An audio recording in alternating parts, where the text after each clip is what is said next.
नमस्ते प्रणाम। हेलो दोस्तों, नमस्ते प्रणाम। हम लोग की फुल वीडियो देखा करिए, आवाज़ टाइम बहुत ही कम है। गीत सुनाएंगे, अगर पसंद आएगी तो लाइक शेयर सब्सक्राइब कीजिएगा। आजकल के लइका आवारा पीपर तर मारे नजारा। आजकल के लइका आवारा पीपर तर मारे नजारा। सोने की थाली में जेवना बनाया, सोने की थाली में जेवना बनाया। जेवना न जे आवारा पीपर तर मारे नजारा।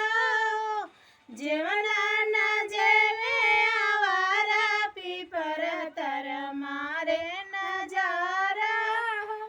आजकल के लइका आवारा पीपर तर मारे नजारा। आजकल के लइका आवारा पीपर तर मारे नजारा। जंजरा इलाची का बिड़वा जड़ाया, लौंगा इलाची का बिड़वा जड़ाया। बिड़वा न कूचे आवारा पीपर तर मारे नजारा।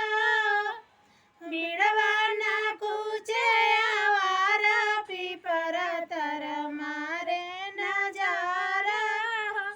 आजकल के लइका आवारा पीपर तर मारे नजारा।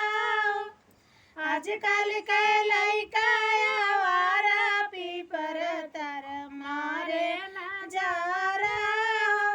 लोटा गिलासी में गनिया भराया, लोटा गिलासी में पनिया भराया।